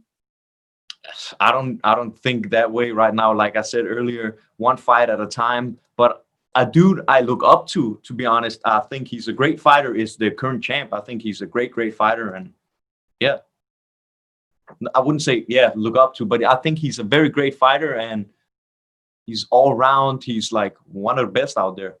Yeah. All right, we'll go to Lenny, followed by Santiago. How's it going, Mads? What's up, Lenny? How you doing? Yeah, I'm good, thank you. How about you? I'm good, thank you. All right, we'll move on to questions so we don't waste your time. So, so it'll be your Bellator debut this weekend. How important is it for you to start off with a win in your Bellator career? How important is what? Sorry? To start off with a win in your Bellator career. Of course, it's important to start off with a win, but like I said earlier, I cannot control winning or losing. We've all seen fights where people go in and beat the living out of the other guy, and the other guy swings once, and then the dude is knocked out like a Rocky movie. All I can control is going in there and perform. And when I perform, it's going to be a good night. Yep. Last one for me. You've got 8 career submission wins, as someone mentioned earlier, but you've never knocked someone out. What do you need to do to get that over the line? I don't know. I don't even think about that. I know it's a boring answer. Like, if it's there, it's there. If it's there, it's there. If it's not there, then it's not there. It's funny because in my amateur fights, I had a couple of amateur fights. I actually only won by TKO or KO, but as a pro, I only won as with submissions. That's pretty funny. All right, Santiago, followed by Giancarlo. Hi, Matt. Greeting from Amsterdam. How are you doing? I'm good, thank you. How are you? I'm doing fine. Thank you for asking. I have 3 short questions for you. Is it true that Denmark didn't suffer that much from the pandemic? No, we've had our fair share of the pandemic, I would say. I think you were thinking of Sweden, maybe. All right. Yeah, all right. So that's good. There's a lot of momentum behind Danish MMA. Can you feel that as well in Copenhagen? Yes. I can feel it a lot in Denmark. Before, Denmark used to be a boxing nation. And we had this world champion called Mikkel Kessler, and everybody was behind him. But since he stopped, and a lot of Danish MMA fighters started doing good, then people turned towards MMA, and boxing is basically dead, and MMA is taking over back home. So yeah, I can definitely feel it. And last thing for me, who is going to be in your corner? Is it Nikolai? Yeah, Nikolai is going to be in my corner. That was quick. Yeah, I cut you off there. Sorry. We'll go to Giancarlo, followed by Philippe. Hi, Mads. During this time, a lot of people had to adjust to this new norm with COVID and a lot of time off, maybe with the shutdown. Was there any hobbies you picked up during this time or anything you learned about yourself? I play a lot of NBA 2K. I like FIFA, and I saved my Xbox 360 so I can still hand out a can of ass whooping for people who play Fight Night Champion. That's awesome. And final question for me. You spoke on there about your Danish MMA. Who are some of the guys on your team who have really helped you out in your career so far and have been the biggest part of it? I have Damir Hatzovic, and we have Louis Glisman, and then we have a lot of wrestlers and jiu-jitsu players at the gym, and then of course my coaches, Mikko Palo, Coach Kupti, and Jesper Brengård. Thanks a lot. Best of luck. Thank you. Okay, let's go to Luis. Hi. Hi. How you doing? How much different was this fight week for you? I think the biggest difference has been that we have to be in quarantine, and we got a stick. It felt like it was this long up in our nose to get checked for COVID. That might have been the biggest difference. You're a former UFC fighter. You're a former now you're a former cage warrior. What can you tell us about your career? What can I tell about my career? I'm young, I'm coming. I'm hungry. All right, let's go to Nat. Hi, Mads. You have an exceptional submission win percentage. Do you believe that this is how the fight plays out come this Saturday? I have a saying, that when I go into a fight, I don't expect or predict anything because it's a fight. And if you go there in expecting something, you're probably gonna get knocked the hell out. So I just go in there, do me, adapt. Whatever happens, happens. Brilliant. Thank you. Thank you. All right, and our last question, we'll go back to Philippe. Is that the $1 million question? Who is gonna win the NBA title? Oh, I can ask you that. I can ask you. I think the Lakers gonna win, but no, I have a better question than that. Okay. Who do you think is gonna win, Lomachenko or Teofimo Lopez? I know you must like Lopez because he used some of the same sleeps and defense that you do. Yeah. So I was wondering what you think of that fight, if you had time to think about it. I think Lomachenko is gonna win. I don't see anybody that's better or actually near Lomachenko's level out there. I think it might be a little too early for Teofimo Lopez right now. I think it's a little too early. And Lomachenko is so experienced and he's so slick, man. He can box up close. He can box from a distance. He can move. He got all the small subtle details. Like, to me, it might sound crazy, but to me, he might be the closest thing we've ever had to a perfect boxer. Like, his hand position is always correct. Like, he's always like in good balance. He's always where he can hit you and you can't hit him. It's beautiful to watch Lomachenko. So I think Lomachenko is going to win. But thank you very much, Teofimo Lopez is great, though. All right, and with that, we will wrap things up. Thank you very much, Mads. Appreciate it. Thank you, guys. We'll be back shortly with Oliver Enkamp. Have a great evening.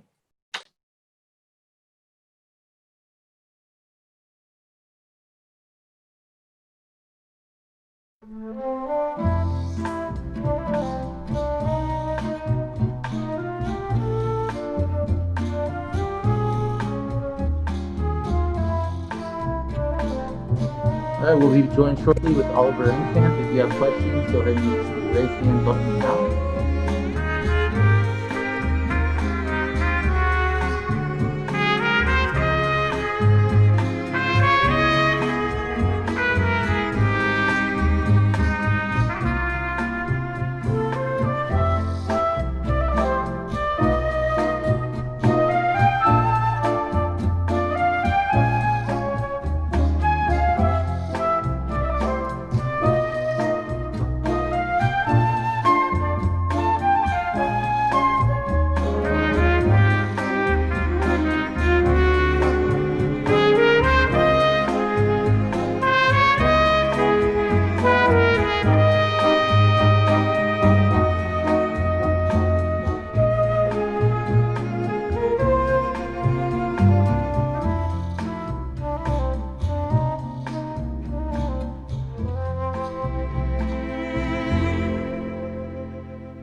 All right, we're now being joined by Oliver Enkamp.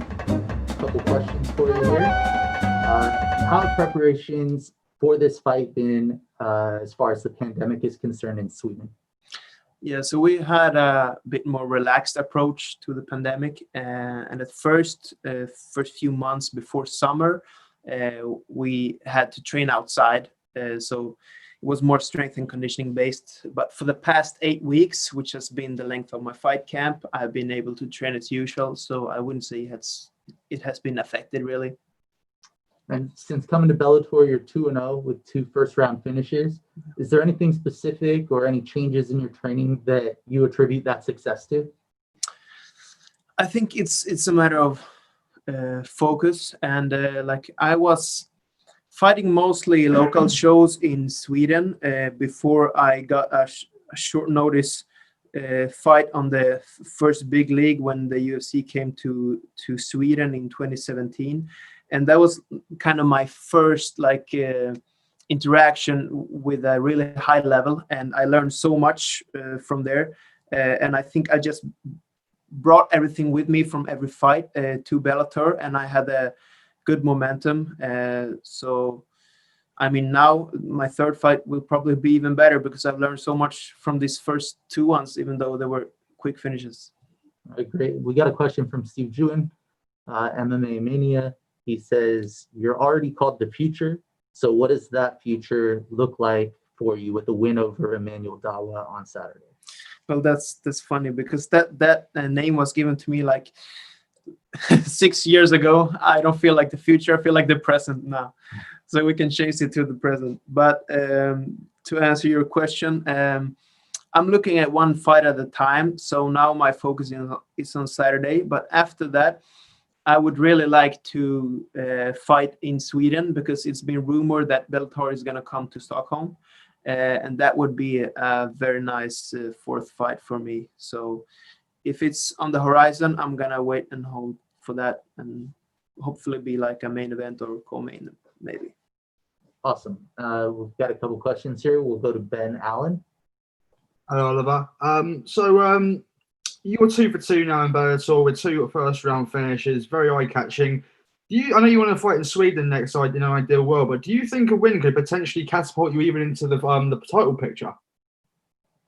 Oh, I don't know. To be honest, I don't really follow the division or fighting that much because to me, martial arts is a very personal journey. So I'm so focused into my own training and the development. So I don't really know who's like the top ranked guys, but I just want to fight whoever the fans would like me to see most to make exciting fights because I view this more as an entertainer than an competitor. And last one from me, you're going to be taking on Emmanuel Dawa of France, obviously in France on a night of huge significance to the country's mixed martial arts scene. How do you see this fight playing out? And would you take some pleasure in spoiling the party for the French faithful? Absolutely. I think this will be a very entertaining fight because he is a very powerful and athletic, just like me, and comes from 2 finishes. So even though I always prefer to have like a 3-round all-out war, I think this fight will probably end pretty early. All right, we'll go to Matt. Hi, Oliver. Your nickname, The Future. What does a win over Emmanuel do for your future? Hopefully, it will get me the main event spot of Bellator Sweden next. That's what I'm hoping for. Okay, brilliant. Thanks for that. All right, we'll now go to Donna Corby.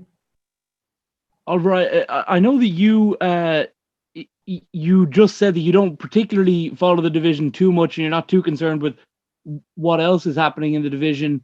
But that being said, does it irritate you a little bit that Ross Houston shows up in your division and without a warm-up fight, without fighting anybody, he's put right in with MVP and with a big name and he's in the main event? Does that annoy you at all that he's sort of overtaken you in the division already? It doesn't annoy me as much as it surprised me, to be honest. I know he's a very hyped name, but to be honest, I think he's taking water over his head. Do you use that expression in English too? No, okay, it's a Swedish expression. He's in for more than he asked for. I think that's he bit off more than he can chew, is what we would say. Yes, that's what I mean. I used the Swedish one. Anyway, yeah. So, I mean, we'll see. I haven't seen any Ross fights, so I'm not counting him out. But I know MVP is really high level, and it will be interesting to see if he has anything to put up against him. I don't want to get too political or anything, but I do want to ask about the situation in Sweden throughout this whole thing. It's been a thing of great controversy worldwide. It's been polarizing. People have thought you did a great job, or people have thought you were irresponsible. The Swedish. What was your feeling throughout the last few months on when you were at home? I think. Well, I don't have any numbers to compare, but I mean, we have had a very relaxed approach to it. And in my closest like bunch of friends and family, nobody has gotten it. And we have been able to live more or less as usual. At first, we had some restrictions, and we had to, because I'm also a martial arts school owner, so I had to adapt to all the guidelines and move our trainings outside. So it was a bit of a struggle at first, but I think it would have been much worse to be locked down and not being able to go out and wearing these everywhere. So I feel Sweden has taken a pretty good approach, and I hope I don't offend anyone who's had trauma experiences from COVID. But as far as I know, no one in Sweden close to me has gotten it. So I feel we went the right approach.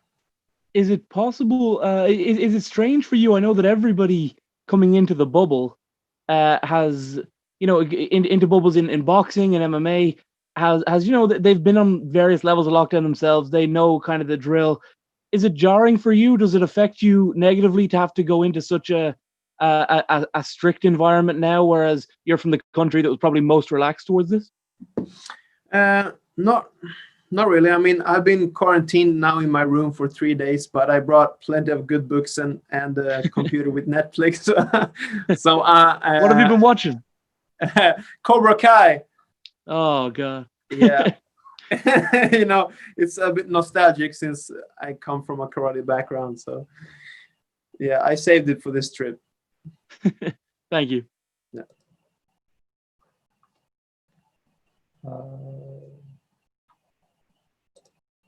Okay, let's go to Santiago. Hi, Oliver. Greetings from Amsterdam. How are you doing? Fine, thanks. Nice to meet you. Thank you. I have 3 short questions for you. Right. Your Bellator debut was in London during a post-limb fight. Had you ever done this before, and how did that fight feel for you? To be honest, that was horrible. I think I spent 11 hours in the same locker room because we weren't allowed to go outside, and I didn't bring any food or anything because they told me everything would be at the venue, so I could buy things there.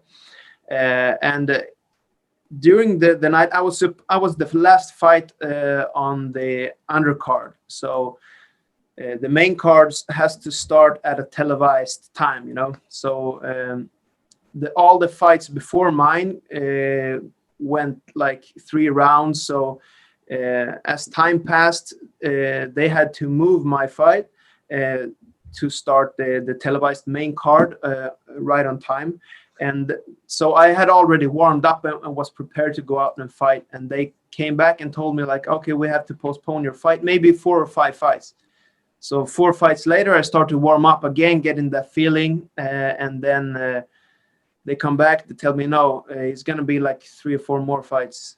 So I went to rest, got up again, started warming up again. And this procedure happened 4 or 5 times. Me warming up, getting all the jitters and getting ready to go out and fight. And it ended up with me going to sleep. And when I woke up, I was so hungry. The main card was going on. My coach was the only one who could go out, run around the arena to find something to eat. I hadn't eaten in like 8 hours. So my fight fuel was like a big hot dog and a Coke, not what I would prefer. And then when I finally got to fight was after the main event. So it was after midnight. It was like 12:30 or something. And I was supposed to fight like 7:30. So that was a very challenging experience. But the only thing I could comfort myself with was that my opponent had the same treatment. So yeah, I got the win. Amazing that you still got the finish. Yeah, that was special. So there's a lot of momentum behind Swedish MMA right now with you, with Gus, with Chimaev. Can you feel that as well in Sweden? Yeah, absolutely. We have a lot of great up-and-comers as well. So I think MMA will only grow in Sweden, which is great for the sport and for all athletes, because I feel we need to look at this like we're growing Swedish MMA and not compete inside the country that much. So I'm just happy for everyone's success. Do you think Bellator would already be in Sweden if it wasn't for this pandemic? I think so, because they were talking about it already last year or at the beginning of this year. I heard the rumors. So hopefully early in 2021. Okay, we'll go to Lenny and then How's it going, Oliver? All good, thanks. Yeah, so Bellator making history this weekend, being the first major promotion to hold an event in France. How does it feel to be part of that history this weekend? Very cool to be a part of MMA history and also to touch new ground.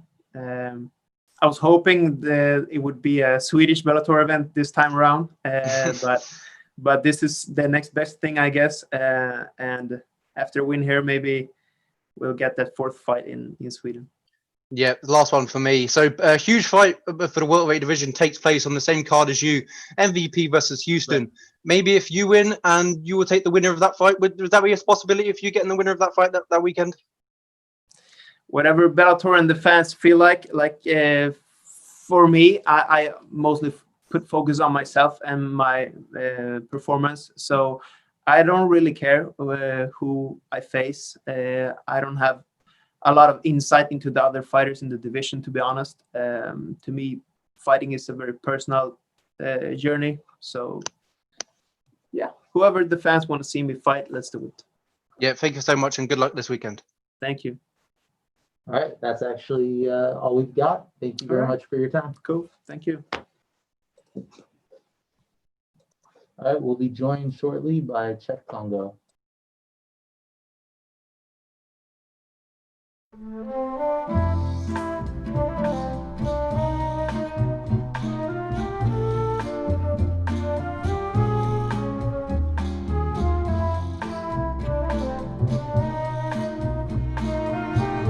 Okay, if you've got any questions for Cheick, go ahead and raise your hand.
right, we apologize for the delay.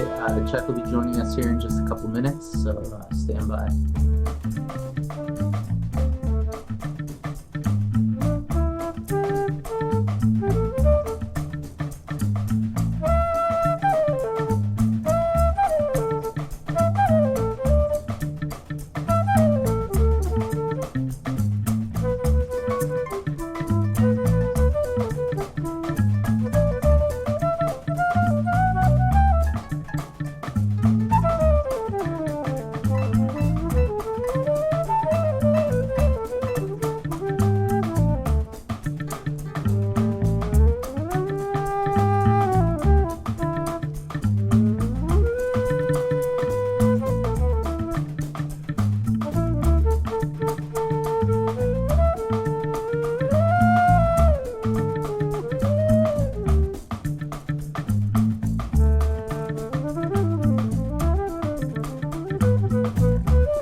All right, we're now being joined by Cheick Kongo. If you have any questions, go ahead and use the raise hand button.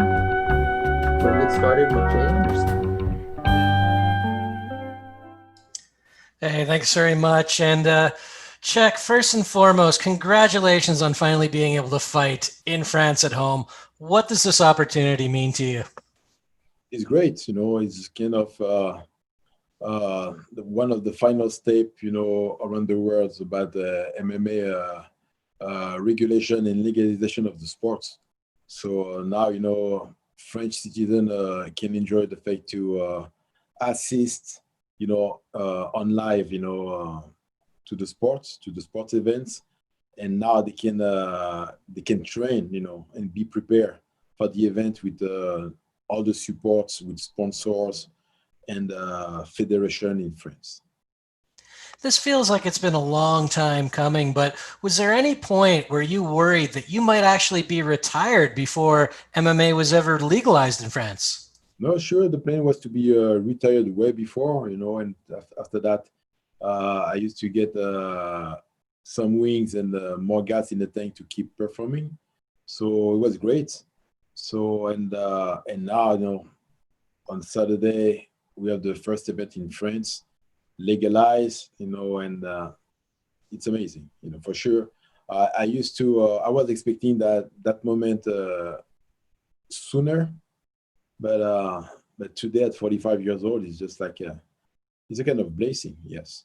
Quite a bit of frustration because of the pandemic, all the crowd won't be able to fill up the facility, but it's a good start. So step by step. And it's great to see that there'll be at least be some fans in the building. Now, this is a rematch for you. You fought Tim a couple of years ago. He's had success in his last couple of fights, but do you see him as having changed or grown much as a fighter since then? Everybody changed, everybody changed with more confidence and go through about what they expect to do. So for that bout, I just have to stay aware. Try to be aggressive, let him come, in the game and just reply as I have to do. Nothing else. the thing is, for sure, I have to adapt my style, as I try to do with the others. So, just bring another win. That's the most, satisfactions for sure. In the country, I have to sediment that win properly, with I should say with a good knockout, but you never know and you never expect when the knockout's coming. So that's why I'm not the kind of guys, who love to talk about it, because I'm not a magician or someone predict the future. Jamin? Cheick, I had heard rumors before this fight got scheduled that there was talks of you fighting and rematching Ryan Bader this summer, and he ended up fighting Vadim Nemkov instead. Was there any truth to that? Did you have any discussions about fighting Bader before this fight with Tim Johnson came together? Yes, he was I used to hear, that news, pretty well, and I was ready for it, And at the last minute, he ran away, and he decided to fight for the light heavyweight. But at some point, the thing is, for sure, my the way he used to get beat up was quite bitter to me, because that's what I wanted to do on him first, But his opponent did it, so. At the end, I was just like, what? That's fine. Just get the time to recover. And for sure, if everything is going very well by December and January, we will be able to put the dish again and get stuff on the right way. Yeah. I feel like I know the answer to this question, but I'll ask it anyways. If everything goes well this week and you beat Tim Johnson a second time, do you feel like the Bader rematch will be next? Oh, for sure. Definitely, yes. Thank you, Cheick. You're welcome. All right, we'll go to Ben Allen, followed by Donna Corby. Bonsoir, Cheick. Bonsoir. So obviously it's a huge, significant moment for France, and you've been the poster boy for French MMA for so long now. We're starting to see a load of French talent emerging through. Who stands out to you out of the next generation of French MMA talent? Oh, we have so many. The thing is, a few of them signed to UFC. We have also some guys here in Bellator, but it's huge. It's huge. Everybody have the potential to be great, especially the one who used to bleed for the sport. And because just like everywhere, you always have people coming for the sports just to be seen, try to be famous, just for the fame. Yes, do the sport just for the fame, and they realize, when they get hit pretty hard, they just give up and get out of the track. So, but here, people see that as a second life, as a second life, because for them it's just a patience. They used to become a patient, when they used to follow the sport all over the world through the network. Some of them used to travel to train with big names just to improve the games and get as well the experience. How the other country guys used to train, and what they miss in the French trainings. So, and they keep evolving, keep learnings. So yes, we have some really good talented, really good talented fighters. So for that, I'm not doubting my concern, and also my wish is to make sure, those guys performing, get focused on what they do. Because sometimes, when you're doing very well, especially here, you get a little bit, not cocky, but just distracted by the performance, thinking like nothing can touch you. And at the end, surprise, they lose, get disappointed. And from that, sometimes, for the big athletes, it's pretty hard to come back. So, but for sure, here the French tank of fighters is well furnished. Yes. And at 45 years of age now, you're on the form of your life. You're in the shape of your life, arguably.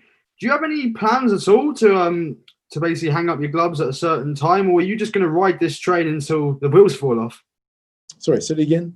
So you're 45. You're on the winning. You're on the best winning form for a while. You look physically in great shape. Do you have plans for retirement, or are you just taking it by fight? Honestly, I take it fight by fight. The thing is, as I said, I still have some gas in the tank, and the funny part of this is, I'm angry. I mean, I'm angry. Sorry, not angry, but I'm angry, and I like it. You know, it's not. Technically, it's not for sure. You know, the motivation is for sure. You have the motivation for the money, but it's just about the performance, and I like that. I really like it, and for sure, I do all the type of bunch of exercise, mental, to making sure, you know, I'm able to react properly, because for sure with the age, you know, you're not having the right reflex, and everything is about reflex, you know, reflex, attitude, the way you learn, the way you spar, and the way you visualize the fight in actions, and that's a good point, you know, of my system to make me a great fighter at 45 years old. Merci beaucoup, Cheick. Right, Burnell.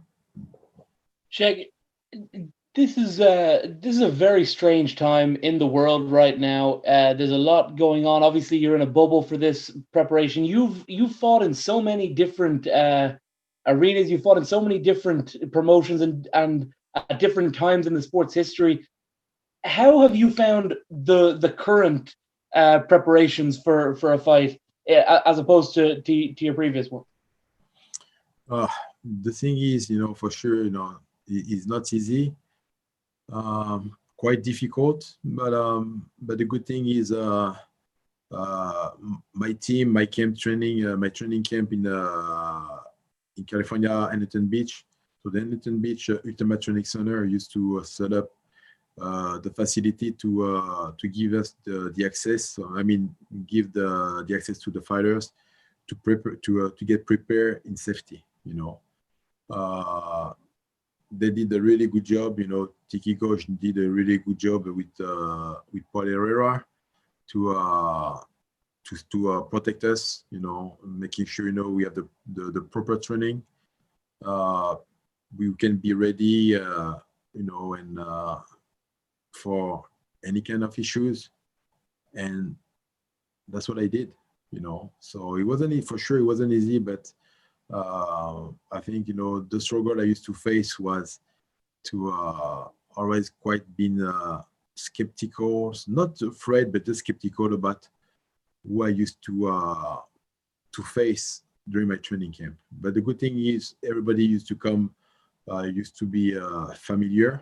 So the complicity, the trust, you know, used to be there no matter what. And we just used to talk each other to know if someone is sick or not, you know, not thinking like, oh, he's lying to me, and I think the guys bring some disease or whatever. No, everybody used to be concerned and clear about that. And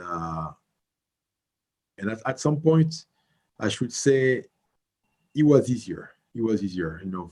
The thing is, I used to train like COVID didn't exist. Mm-hmm. Last one from me. I did want to ask you. You talked about Ryan Bader. I know that you want him next after a win this Saturday. But could I get your analysis of his unsuccessful title defense against Vadim Nemkov? Sure. Yeah. So the thing is, you know, right away. So Emelianenko used to rush him. You know, they used to face each other just to analyze the move, and at the time he just rushed him. You know, he just threw bombs, and at the time, you know, he throws as well combo, and Bader wasn't able to react. Mm-hmm. You know, because I think, you know, he used to bring the same game. That's what he did, and also the same confidence, and that's the way he get hit. Because also Better didn't like to receive to get beat. He doesn't like that. So he's not the kind of guys who can exchange, on the really big brawl. Me, you, no, he doesn't like that. Yeah. And that's the thing also who affected him because he was scared. The thing is when he get hit, just like said Mike Tyson, everybody have a game plan, but when they get hit, boom, big difference. Thank you. Giancarlo? Hi, Cheick. You're fighting now Timothy Johnson second time. Does it make it more difficult though to prepare for a rematch like this because the last time you guys fought, it was such a short fight? Yes, because you're always expecting to get the same result. So and during that times, my guys, Timothy was grinding so bad to get better. So and now you're gonna face me with another game. So just like, whoa, what to expect from him now? What I should do, be aware, and what I should do. So, and the good thing is, I never think about the guys fighting the same times. They always bring something else. And for my concern for this, it will be like, oh, no matter what, they're gonna try to take me down for the fight, and if not, you're gonna try to throw me the big punches he can. But the key for him will be like put him down. You're gonna say, hey, I have to put him down. I have to put Cheick Kongo down because I don't like his striking. And the thing is, sometimes it's about it's a part of strategy or of game plan when you let some guys put you down because you need to rest, and at the time you can you can handle the situation and not putting yourself in danger when some guys put you on the ground. And the thing is, I don't want to be cocky, but in my career I never been in danger when I was in the ground. Probably one guy used to affect me pretty well, but I was injured, but he did, was Kenny Velasquez. So, and the second one shook me like a chicken as Frank Mir, but but for sure he was juiced. So, the thing is, at this level, I'm not worried to be in the ground. So you can go. The thing is at some point because he knows and think, my weakness will be on the ground. So, but at this level, he will be surprised and I will reverse the pressure. So that's the reason, he will come, do what he need to do to win, and I will do what I have to do to clarify it wasn't a mistake on the first bout. Same result, same issue, second times, and of course in France. Yeah, and you're now. You had 8 straight wins before that no contest with Ryan Bader. If you win this fight and for whatever reason the Bader fight doesn't happen for the title, would you be interested in fighting Fedor as one of his final fights? I don't care. I'm here to fight. The thing is, the crowd want me to fight. Bellator want me to fight. I will fight. That's it. Somebody hold the title for no reasons, and I should say, what the fuck, I used to be in the game and spending my time for 4 years not able to fight for the titles. What the fuck? Anywhere you can go, it's just what the fuck is that joke? Nobody used to fight for the title, and even interim. I'm not greedy. I'm not. But just put on the table the interim belt. It's gonna be good to face the actual champion or whatever, But even that, no opportunity. So it seems like I was a ghost. Yeah. I'll take one from Rick. Hello, how are you? Really good. Thank you. My question is, how hungry you are, how hungry you are getting back on the winning to get Ryan Bader back on the fight? How angry I am. You will see that on Saturday. The thing is, if you see my quarter, nothing used to be pleasant for me since I was born. I always used to grind every day to be a better person, to deserve what I deserve, and sometimes, you get people push the things away from you. and it's just annoying. But at some point, I have nothing else to say more than that. When you used to grind and improve and show people, how good you are, and how hard you work to preserve and maintain, the level, it can give you the ability to think about, yeah, this guy is still in the game, especially today at 45 years old. 45 years old, no juice, nothing about that, And I do my best. I do my best to be clear, to be fair, to do the job that everybody have to do. Some of the guys, some of my colleagues, fail, but I'm one of them, I should say, yeah, I'm probably the only one to perform in a good way, So I do my best. I'm just grinding, The thing is, I want to be a better person for myself, I prove things to myself, not to everyone, nothing to prove, just to myself. And the way I perform today at 45, give you the definition about how angry I am. I'll take just a couple more, so we'll keep it to one per question, starting with Ben.